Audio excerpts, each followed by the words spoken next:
Nah,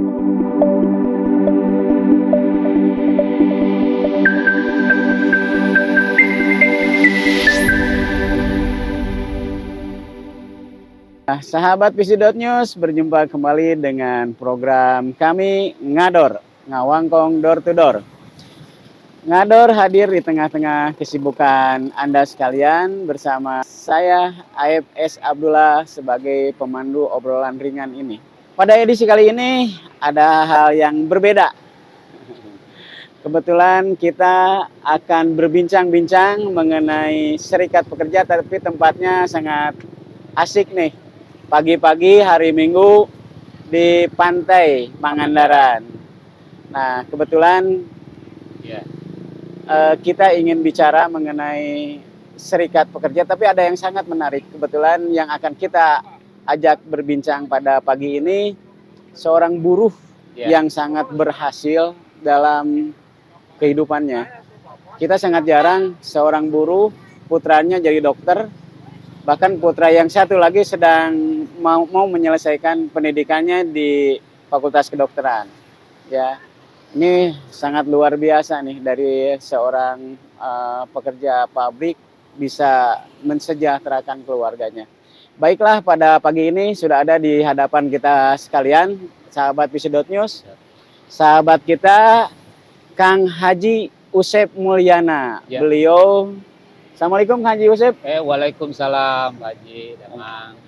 Nah, Kang Haji Usep ini sebagai buruh di PT Papirus.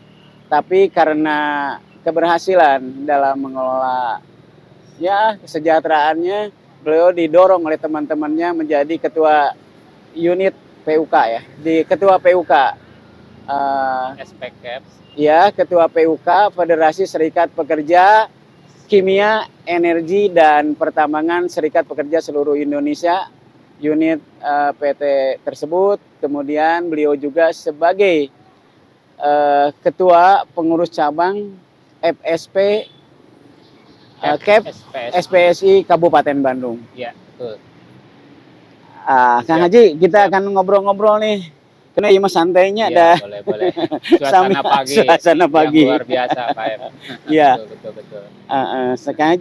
Kang Haji itu bagaimana tuh ya? Mungkin ini sangat bermanfaat nih Kang Haji ya, buat buruh-buruh lainnya, buat pekerja-pekerja lainnya.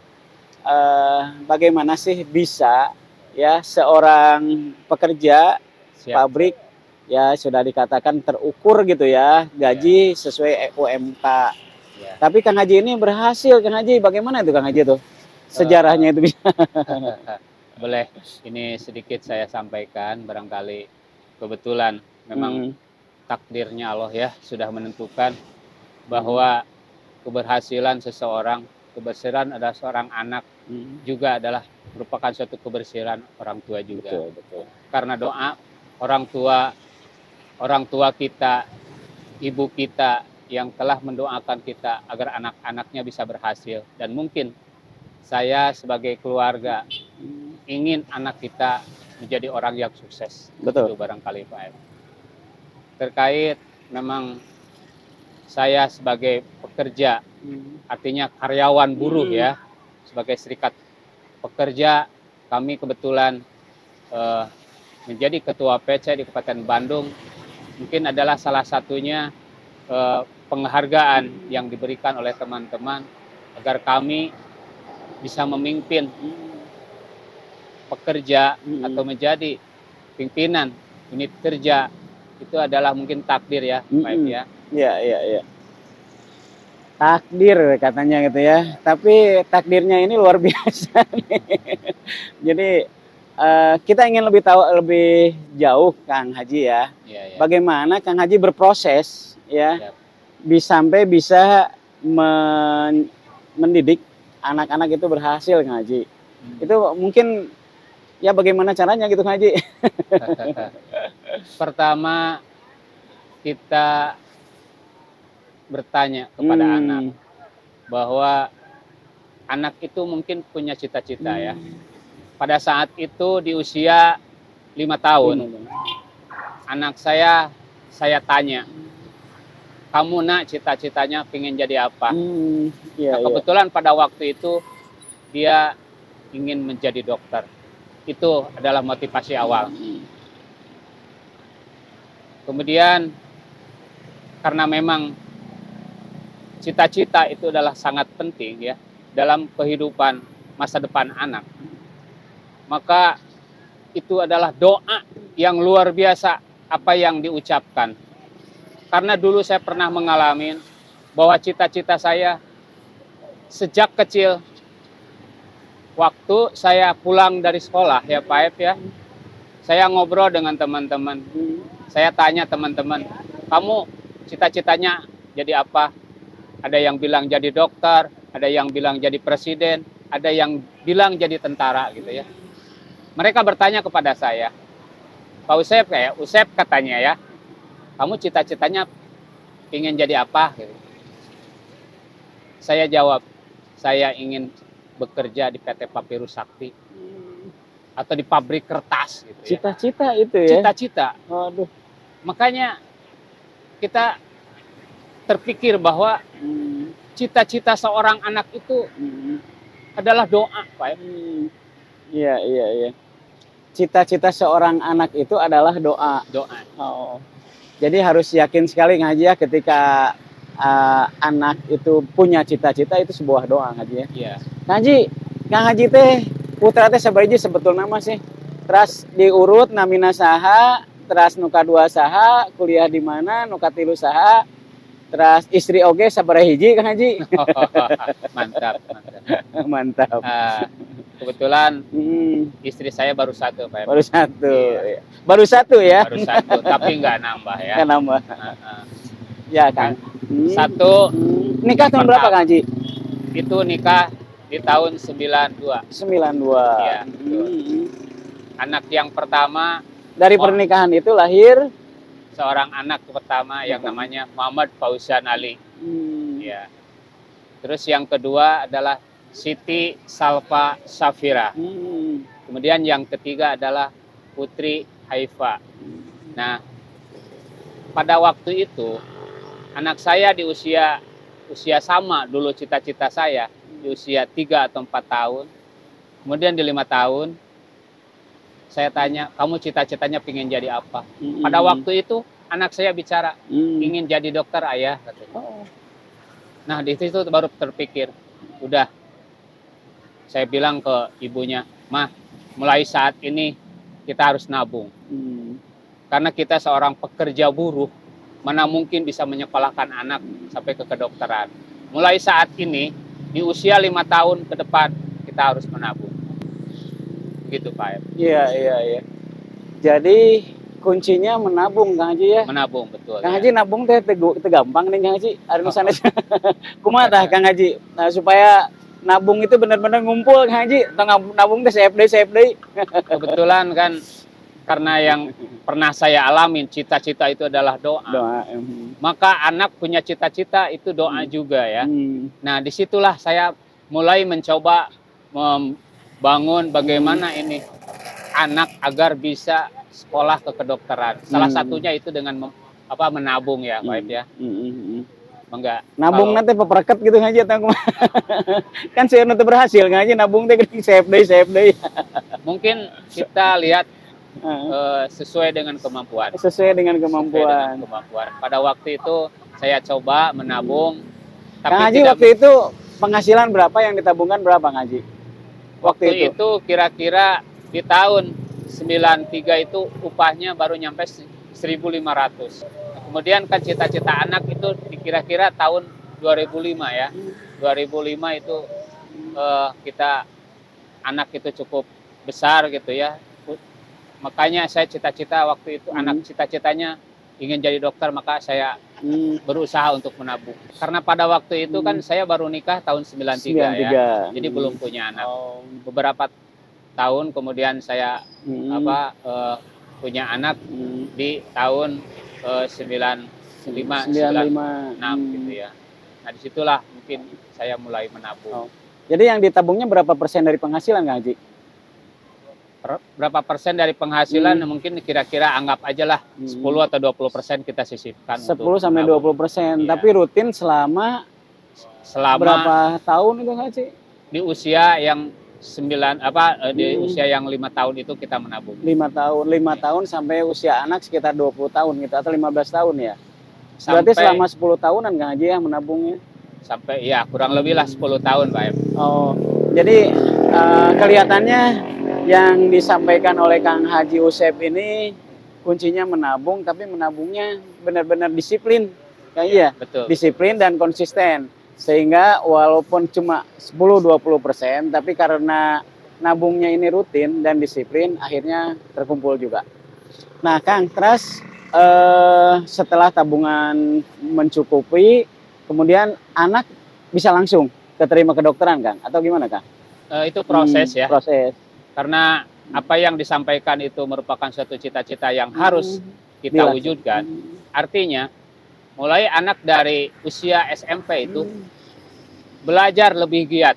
Nah, kemudian pada waktu itu kebetulan masuk ke SMP Negeri 1, kebetulan di jalur akselerasi percepatan ya.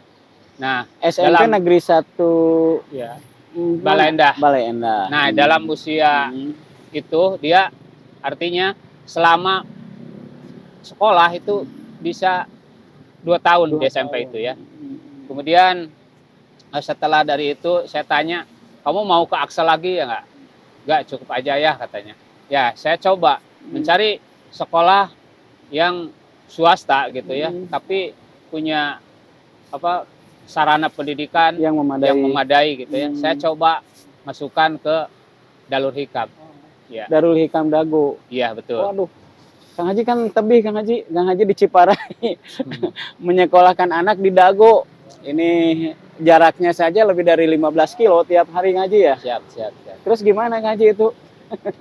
Karena Dago cukup jauh dari rumah, kira-kira sekitar 35 kilo ya. 35 kilo ya, betul. Kebetulan daftar di Darul Hikam tersebut, alhamdulillah anak diterima. Dan mungkin di situ bisa kos Pak ya. Oh, kos ya. Jadi tidak itu ya, didugdag gitu Kang Haji ya? Enggak. Jadi anaknya kos, berarti biayanya tuh kuliah di kedokteran, terus dengan biaya kos. Ini luar biasa nih. Iya, betul. Nah, terus anak itu beres Kang Haji ya akhirnya ya di kedokterannya? Di sekolah Darul Hikam, karena punya niatnya itu, saya coba pantau perkembangan anak, sampai sejauh mana pelajarannya agar sebagai jalur ke kedokteran itu harus dari IPA. Kemudian juga dia pernah ikut belajar otomotif atau belajar yang satu lagi adalah IT.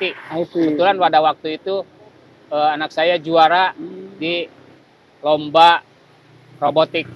Juara kedua pada waktu itu. Di SMA? Di SMA Darul Hikam.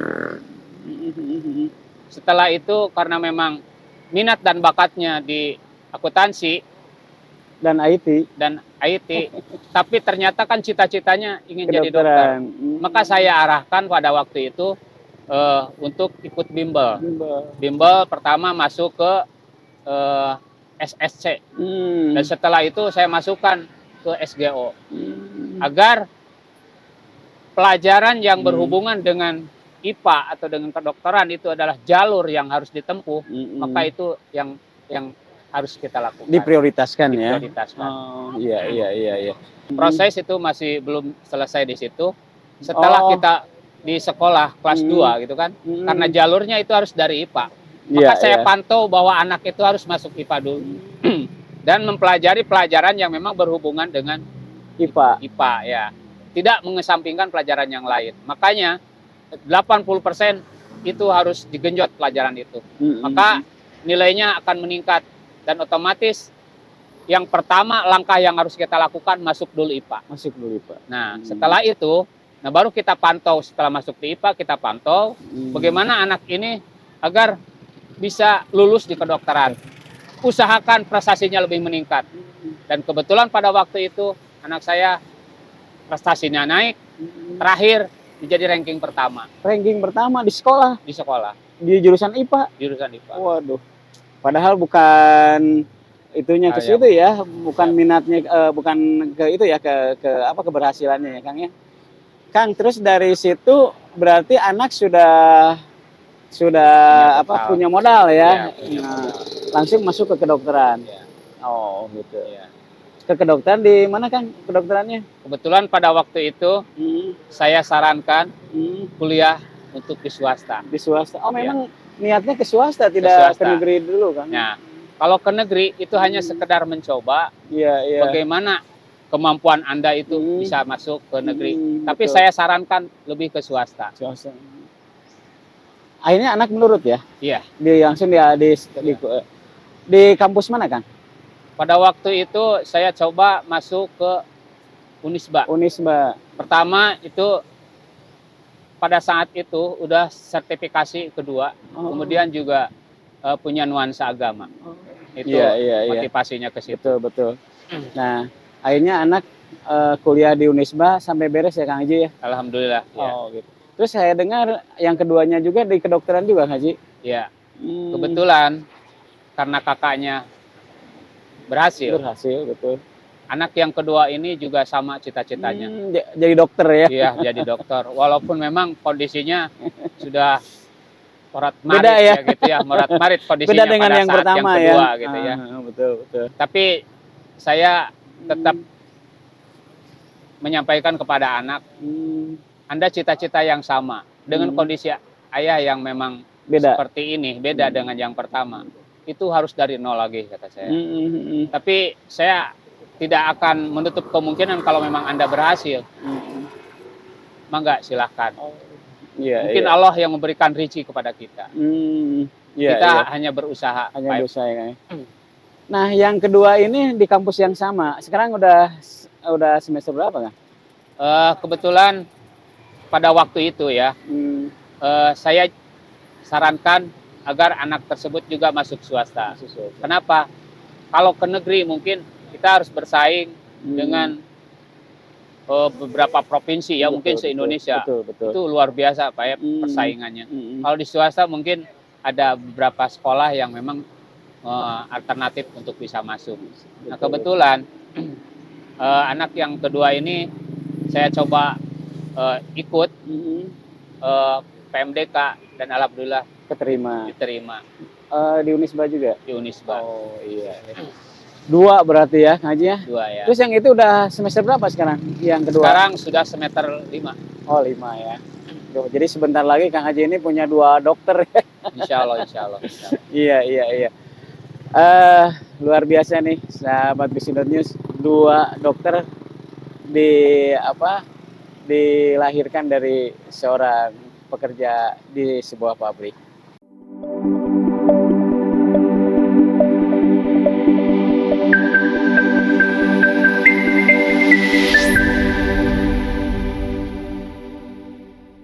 Oke, Kang.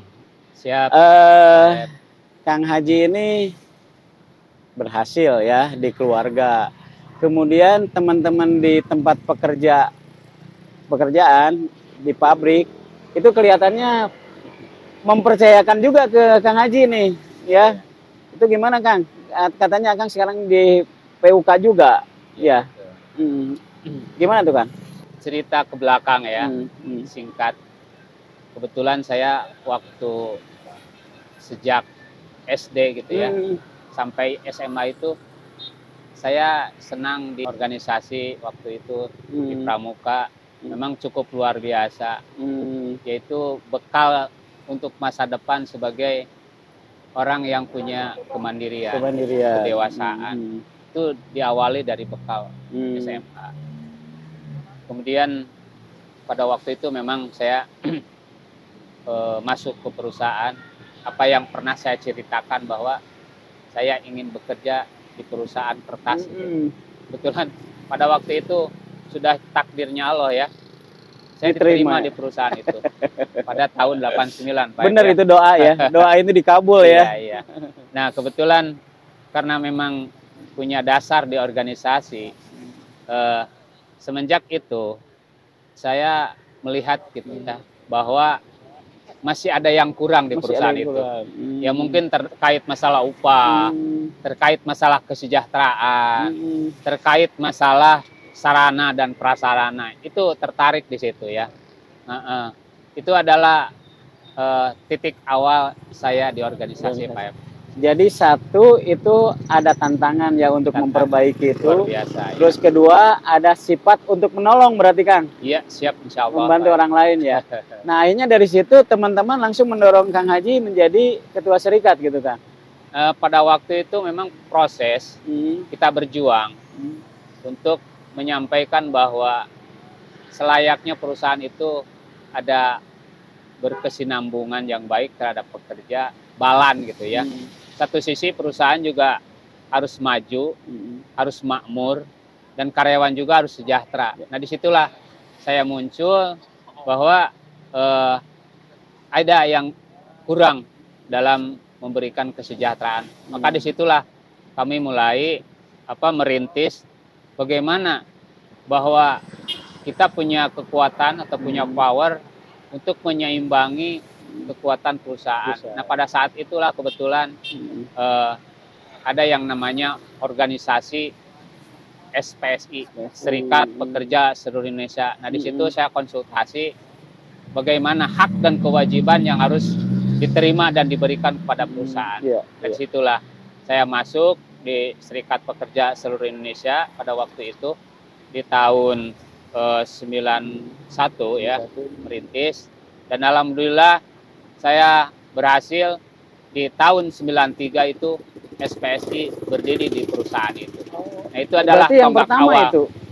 Iya, yang pertama. Berarti Kang Haji perintis ya tuh kalau gitu mah. Insya Allah. Oh, Insya Allah. pantas satu. Iya. Oh, jadi di sana kemudian Akang diangkat sebagai ketua serikat pekerja ya, karena memang untuk membantu teman-teman yang lain ada ketimpangan gitu ya Kang ya. Iya. Bukan ketimpangan, artinya ada yang kurang gitu. Ada yang kurang ya. Kemudian kekurangannya itu sedikit-sedikit ya, dilengkapi ya, diperbaiki ya. Kang misalnya dalam hal apa tuh Kang? Akang misalnya sampai memperbaiki yang kurang itu Kang? Pertama pada saat itu kita upayakan adalah upahnya dulu. Upah. Kira-kira upah tahun 92 itu di kisaran 2.100 ya. Terus UMK-nya berapa waktu itu? UMR-nya? Upah UMK itu di 2.100. Sementara pada waktu itu saya sebagai pekerja pelamar SMA itu hanya dapat uang upah 1.500 per hari. Nah itu ada yang kurang. Ya per hari. Per hari 1.500. Sementara upah UMK pada waktu itu 2.100 per hari. Oh, masih di bawah berarti Kang ya. Iya. Terus sama Kang Haji ini bagaimana tuh bisa sampai akhirnya sesuai dengan UMR gitu atau gimana? Pada waktu itu saya mencoba gitu ya dialog dengan perusahaan bahwa UMR ini nih 2.100. Nah, saya sampaikan beberapa macam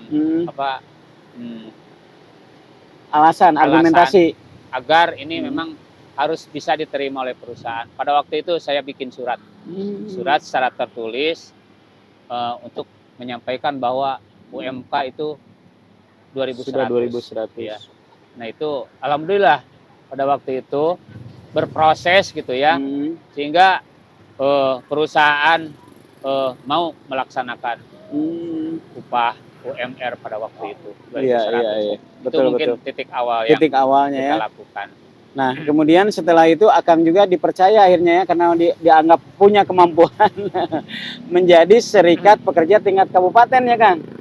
Ya, itu kapan Kang? Di PUK dulu pada waktu PUK itu. dulu ya. PUK dulu. Ketua PUK. Iya. Kemudian pada waktu itu ada yang namanya Astek pada waktu itu ya. Astek kita coba diskusi dengan perusahaan bahwa betapa pentingnya juga kesehatan untuk memberikan pelayanan kepada kaum buruh ya. Alhamdulillah dua waktu itu bisa berhasil menyampaikan keinginan kami terkait satu masalah upah, kedua pada saat itu Astek juga didaftarkan. Astek itu jam sostek ya kalau sekarang ya Kang. Kalau sekarang BPJS ya, betul. setelah Hmm, jam sostek gitu ya. betul. Akhirnya sama perusahaan dipenuhi ya. Dikabulkan, ya. Terus selain itu kan? Selain itu, mungkin ada hal-hal lain gitu ya, terkait masalah pelayanan cuti gitu ya, cuti head, Betul. kemudian cuti tahunan, kemudian ada juga cuti panjang gitu ya.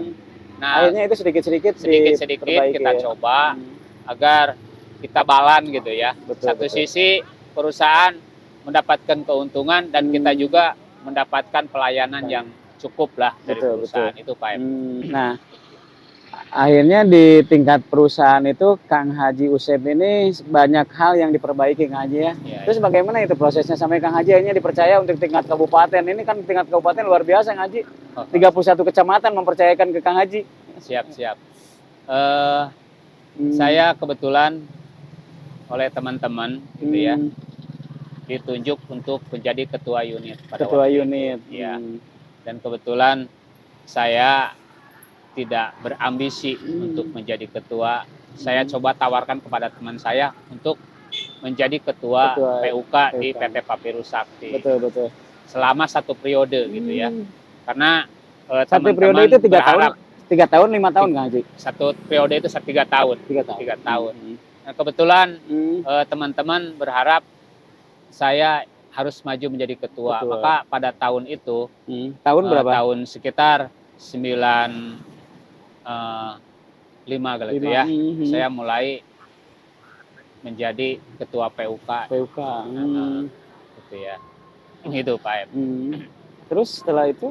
Nah, setelah itu karena memang saya berjalan, mungkin kita punya hubungan baik dengan perusahaan gitu ya. Selama itu, dan perusahaan juga open ya, open terhadap kita, bahwa memang apa yang kita tuntut itu sebenarnya merupakan suatu kesinambungan yang baik. Suatu komunikasi antara pekerja dengan perusahaan. Satu sisi perusahaan ingin untung, karyawan juga kan ingin sejahtera. Maka disitulah kita ada titik mulai temu ya? ada komunikasi yang baik dengan perusahaan. Gitu ya. Itu, Pak. Jadi Kang Haji itu bagaimana mencapai titik temu antara kebutuhan perusahaan dengan kepentingan karyawan, Kang Haji ya? Ya, betul. Sampai akhirnya tercapai titik temu. Ya. Nah, kemudian bagaimana proses selanjutnya, Kang Haji, sampai Kang Haji? Kebetulan di tahun itu ya saya diangkat menjadi wakil ketua kabupaten. Di kabupaten, dan kebetulan pada waktu itu kita sama-sama dengan Bandung Barat satu rumpun ya. Betul. Saya kebetulan pada waktu itu ditunjuk oleh teman-teman berdasarkan hasil keputusan Muscap gitu ya. Saya akhirnya diangkat menjadi wakil ketua PC. Karena waktu itu masih dipegang oleh Pak Bawit ya. Oh iya, Pak Bawit Umar ya. Kira-kira di tahun 98 gitu ya. 98 saya bersama dengan PUK, kemudian bersama dengan PC gitu ya. Betul. Bekerja sama dalam hal organisasi.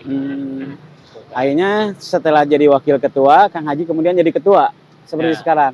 Kebetulan pada waktu itu masih ada almarhum Pak Bawit, ya. Almarhum Pak Bawit. Beliau meninggal di tahun 2018. Dan dari awal beliau mengamanatkan bahwa saya harus melanjutkan perjuangan beliau. Dari awal itu ada tekad seperti itu ya? Cita-cita dari awal. Karena waktu itu masih dalam kondisi sakit ya. Betul. Beliau berpesan kepada saya dan sampai beliau menangis bahwa lanjutkan perjuangan ini tanpa henti, katanya. Iya. Begitu, Pak. Ada pesan ya, ada pesan dari almarhum sebagai ketua KEP tingkat kabupaten ya, betul. Nah, Kang Haji, kalau kan ngurus buruh teh tidak mudah, Kang Haji ya. Kang Haji suka dukanya juga kumaha sedikit, Kang Haji. Ya, sampai Kang Haji itu capek tapi digereja gitu Haji. Karena satu sisi memang kita kembali lagi ya Hmm, ke kebiasaan. kebiasaan.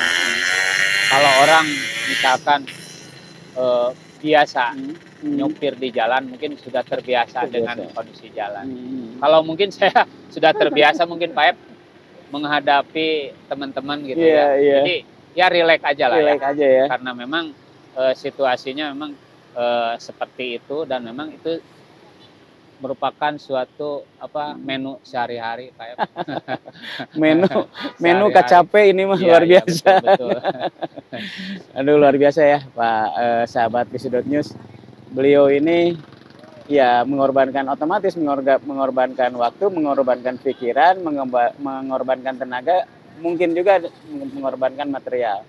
Ya, ini yang sangat. Nah, Kang, kumaha ieu teh kelanjutannya Kang? Akang dari Serikat Pekerja, kemudian sekarang ini Akang ditarik-tarik masuk ke Partai Buruh katanya Kang. Gimana Kang? Akang melihatnya? Saya melihatnya itu memang sebuah proses Pak Ep ya. Saya bekerja di perusahaan PT Papirus Sakti itu sudah mencapai 35 tahun. 35 tahun. 35 tahun. Kemudian menjabat juga di PUK dan sampai sekarang itu masih tetap di PUK, di PC. Itu kira-kira sudah 35 tahun Pak Ep 35 menjabat. tahun Betul. di PUK. Iya, Waduh. di PUK. Nah, pada usia kemarin di usia 55 tahun, maka waktunya saya istirahat Pak Ep. Di bulan September kemarin 2001 itu sudah saatnya harus pensiun sebenarnya. Seharusnya. Seharusnya. Nah, tapi teman-teman baik pimpinan perusahaan ataupun manajemen, beliau masih menginginkan agar saya jangan dulu keluar. Gitu ya. Kang, tapi penampilan mah tidak 55 tahun nih Kang. Seperti lebih muda dari itu. Lebih muda. Oh, jadi memang seharusnya sih September tahun lalu itu sudah berhenti ya Kang dari pekerjaan. Sudah harus berhenti ya. Tapi sekarang masih ditarik di perusahaan. Masih ditarik perusahaan. Bahkan beliau mengatakan bahwa kalau memang Anda masih senang, silahkan bekerja. Dan walaupun Anda ingin pensiun, kami belum mengizinkan. Iya. Akhirnya terus berlanjut Kang. Ya. Terus berlanjut akhirnya gimana Kang? Sampai kelihatannya sekarang sudah mau jadi pejuang, benar-benar jadi pejuang buruh melalui politik nih Kang. Kebetulan saya punya niat ya untuk pensiun Pak Ep ya. Di tahun 2023 ini ingin pensiun. Untuk menghabiskan sisa usia saya mungkin yang lebih baik gitulah ya. Selama itu mungkin kita ibadah mungkin kan kurang maksimal. Nah, di usia pensiun ini itu cita-cita saya Pak Ep. Sambil kita membesarkan anak, itu mengasuh, barangkali ke depan punya cucu gitu ya. Gitu. Tapi karena memang itu perjalanan ya seharusnya kita lakukan. Itu mungkin Allah belum berkehendak ya. Tapi pada saat itu saya kebetulan diundang dalam acara rapat sosialisasi tentang adanya partai gitu ya. Nah, disitulah saya oleh teman-teman dibujuk untuk masuk partai. Bahkan pada waktu itu KTP saya diambil, didaftarin untuk menjadi partai buruh Pak Ep. Ceritanya seperti itu Pak Ep. Oh, jadi akhirnya diminta KTP kemudian dimasukkan di partai. Daftarkan ya. Betul. Berarti Kang Haji Usep ini di Partai Buruh termasuk yang pertama ya di Kabupaten Bandung itu. Maksudnya termasuk gelombang yang pertama ya, orang-orang yang pertama ikut mendirikan Partai Buruh Kabupaten Bandung ya. Kebetulan di Partai Buruh saya bukan bukan pencetus gitu ya. Karena betul. Partai Buruh itu sudah awal ada oleh Pak Muhtar Papahan betul. waktu Oh itu. iya betul. Nah kebetulan kita teman-teman di aliansi gitu ya, dari SPSI, kemudian SBSI, kemudian SPI, SPN, terus SPMI itu adalah kawan-kawan dekat ya. Iya betul. Dalam melakukan suatu perjuangan. Nah pada waktu itu memang ceritanya bahwa di tahun 2014 itu kita teman-teman di pimpinan pusat bagaimana memperjuangkan kepentingan sebagai buruh maupun masyarakat. Iya. Sudah saatnya Partai Buruh itu ada ya. gitu ya. Nah kebetulan yang saya tangkap ceritanya bahwa dengan niat seperti itu ternyata Partai Buruh itu sudah ada. Betul, bahkan dihibahkan Pak. Bahkan dihibahkan Partai Buruh itu oleh almarhum kepada Presiden kita Said Iqbal. Nah disitulah saya tertarik untuk ikut bergabung dengan Partai Buruh karena memang beliau mengatakan seorang aktivis pantang harus mundur. Itu adalah dorongan yang luar biasa buat diri saya. Motivasi ya. Iya, untuk bergabung dengan mereka. Itu motivasi awalnya, Pak. Terus Kang Haji langsung bergabung dengan Partai Buruh ya? Iya. Akhirnya saya didaftarin oleh teman-teman.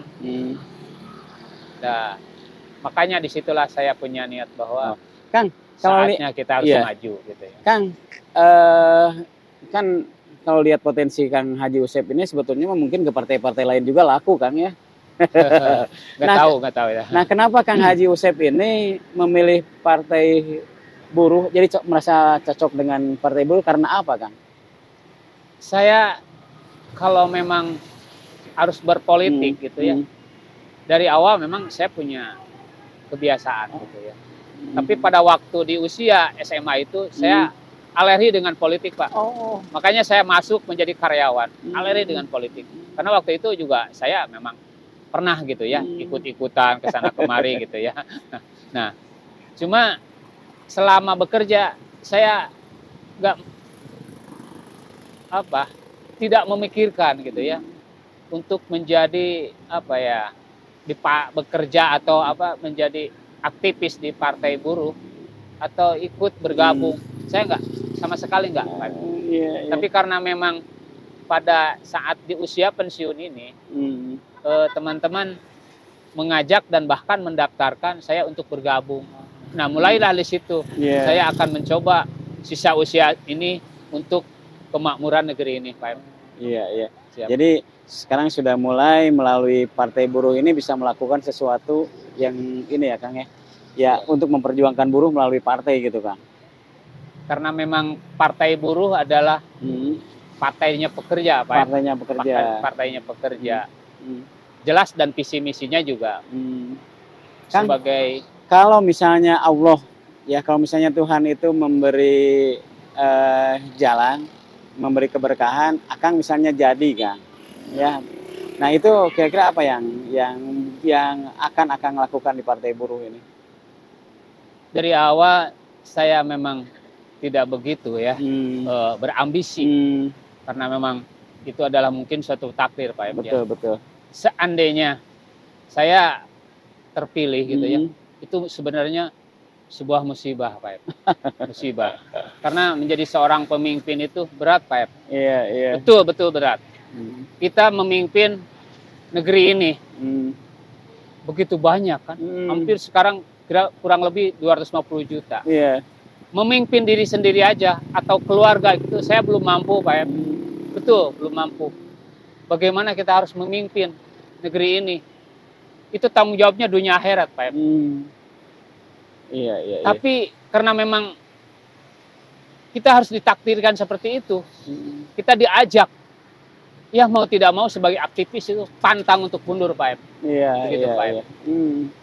Karena memang ada yang harus diperjuangkan ya sampai hari ini ya Kang ya.